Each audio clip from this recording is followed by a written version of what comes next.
All right, so I have to finish story editing the first 7 episodes of an audio play today. So we're going to have a little work from home vlog today.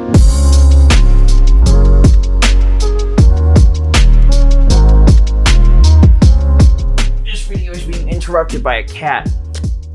His name's Percy. Say hi, Percy.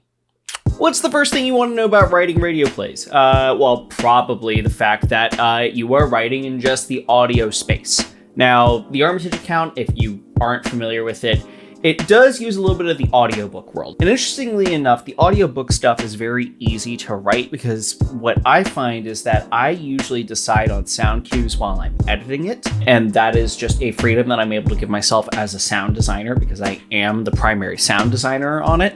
But it is broken up by actual scenes with full cast that are frankly quite large. When you were writing those bigger scenes that have a lot of movement that are between multiple characters, you suddenly are not allowed to show people what they see. You have to be doing it in descriptive ways just based off of the Foley and the sound design. Usually what that turns into is in the process of writing, I will write out action lines and then decide for myself if I think they'll be audible. And one thing that you don't want to do is explain through the dialogue what is happening in the scene. You don't want, I'm opening the door. You don't want, that's bad. Hi, this video is being interrupted again by Merlin this time. He has been described as a kind of strong cat for some reason. Ooh, he farts quite stinkily too. So as far as the status update for the Armitage Account is concerned, we're about completely done with the writing process, at least the initial writing. What that means is we take it from, you guessed it, a baby little script. We do a bunch of story edits where myself, Nathan, my story editor, and Abraham, the director of the series, all look through and figure out what makes sense narratively speaking and thematically speaking. And then I go back and I make all those changes in one fell swoop to the entire story. So this is about, I got 14 scripts that I have to deal with that in total. I've knocked out the first 2.5, and today I need to finish off the next 5.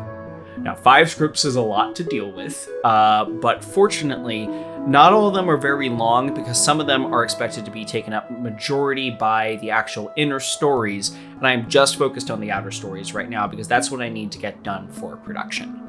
So, we're gonna go in and we're gonna start writing. Hello, we're back.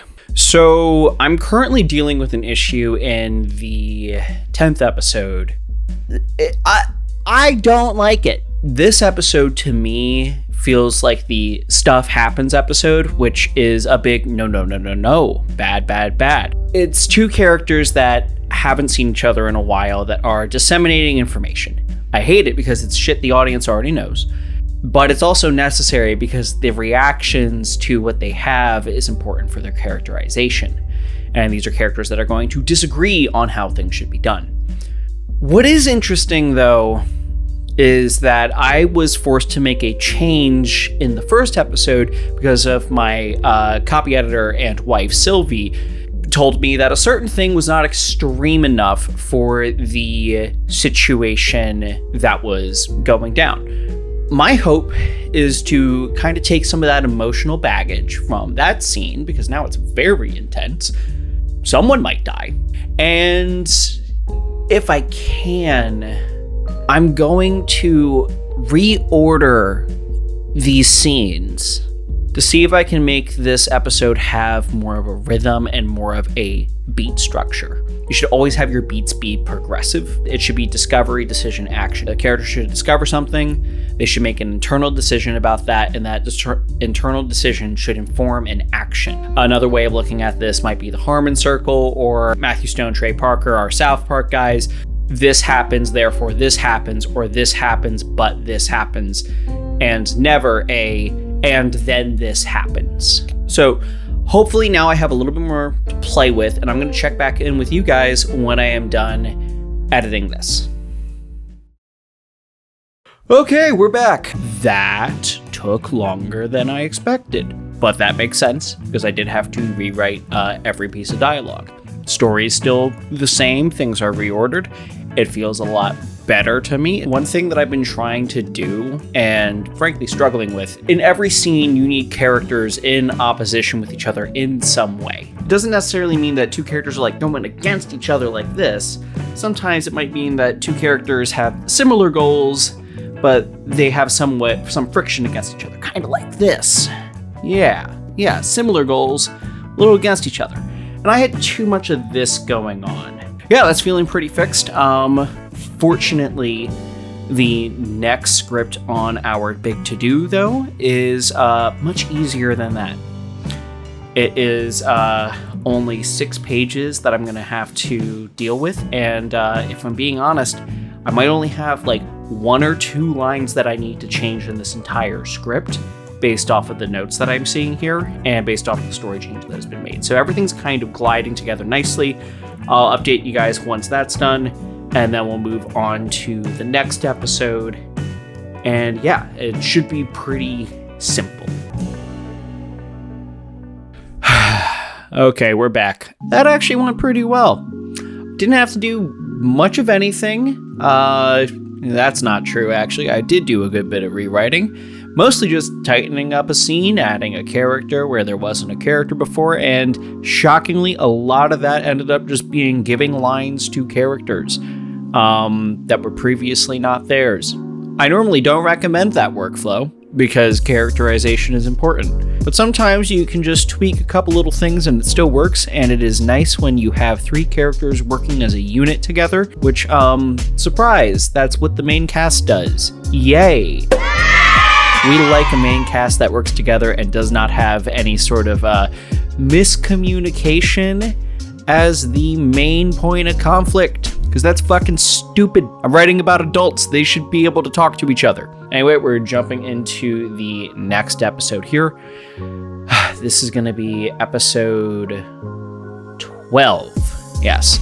And I am not expecting to have to change too much on this one either. I have to make a little bit of tweaks to a character that I'm introducing this episode, who I've now foreshadowed. Yay, because that character was added last minute. Because I wanted to spice up the story while I was writing these, because I thought it was too boring. Thank you, Oda, for teaching me that you can just add a random thing that you did not originally plan into your story, and it sometimes works and sometimes makes things significantly better, and that is sometimes the eureka moment that you are looking for when you're doing story structure and story editing. So yeah, thank you. I'm excited for you guys to meet this character. He is actually a manifestation of a main villain from a Call of Cthulhu campaign I ran a long time ago. And just kind of throwing him in here, it made sense. He's a little bit of a different version. The original version was female. This one's going to be male. So we're going to have fun with it. I'm excited for you guys to meet him. So episode 12 is complete. I was expecting to have to do way more. And there's something kind of interesting. We've made a couple of casting decisions on our end as to who's going to play that ever-mentioned big character. And they had a voice that I wasn't expecting for this role. And now that I'm reading it in their voice, I am loving the character way more. So again, super excited to see that. And it is kind of interesting. When you are making casting decisions, there's a lot of things that change between how you might think about the characters that you're writing.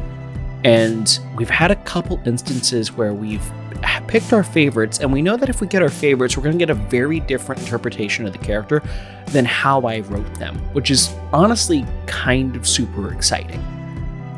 This is the part in the first half of this season that everything starts really ramping up.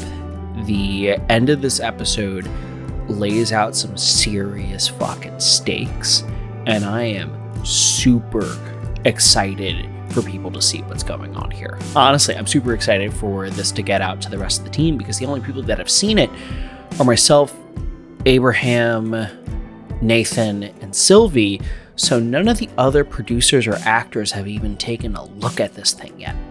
And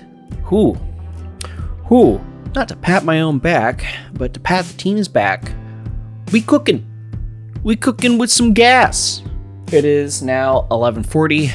I have 2 more of these that I need to get done. I made really good time on that, actually, because I started that last one around 11 o'clock. So I'm hoping that the next episode, it doesn't have too many changes, because I don't think it will, because the last one is like, that episode is this rare example of when I hand something in and my story editor and director are like, God damn, that's good. And then didn't really have a ton of notes for me to change the story. So, yeah, this is exciting. I'm excited to do these last 2 episodes. I'm going to check in with you guys on the end of this next one, and then we're going to be in the home stretch. Okay, it is late. I'm going to be talking a little bit quieter because Sylvie, my wife, is sleeping, because it is indeed almost 1 a.m. I'm going to finish this thing off, and it will probably be a 2 or 3 a.m. bedtime for me. I do not recommend doing everything all at once, but also I have ADHD, and I thrive at night, and I love this shit. I love staying up in the evening, doing this kind of shit. I think it's good. It's good for the soul. Probably not actually, but it's what I like to do. Okay, I'll see you guys when I'm done. And with that, we are done. I'm crying. Just finished the 7th episode. So this is the point where we're going to have our mid-season break. Funny enough, changing that one scene at the beginning of all of this has had such a major effect. There's an emotional beat that I wanted to hit in this episode that was based around an all-time low for a character. A horrific realization and a horrific decision that they wanted to make. And another character who lifts them up from that moment. I just practiced a monologue just to make sure that it reads, because that's an important part of writing. And I'm in full sobbing tears. I don't know if it's just because it's 3 a.m., but this is why we write. You can see I am in my cozies. It is very cold in my house right now. We do not have the heat blasting. I am going to send these first 7 episodes out, plus the 1 mini episode that is written, although I'm going to be writing more mini episodes to come out in between things, just to kind of fill in some gaps. There may be some stuff that happens between characters that we don't really get to do a full scene with that I need to address, or there may be some stuff that's happening on the side that needs to be addressed as well that we're building up to for the end of the season. There's going to be some characters that you'll meet in the mini episodes that are going to be minor roles this season, but major roles next season. We have a really nice casting pool that we're going to be pulling from, and I actually think that we might be able to cast everyone for the future of the show straight from our Philadelphia pool, which is insane. One of our tenets as a production company is trying to make sure that we are utilizing local talent, because we know how much it sucks to live in an area that does have talent pools and cool things going on, and there's films coming in, and then they hire people from LA, and you don't actually get to do your goddamn job that you're trained for on set. And that goes double for actors. I'm really excited for this. This process has been crazy writing all the episodes. It has actually taken a better part of a 1.5 years to write everything. And we're still not done. But this is something I'm so proud of. And I can't wait for you guys to see it. You stuck around for this vlog, thank you. I'm shocked that I managed to finish this up. Tell me what you're excited about in the comments, and go make some cool stuff. See you next time.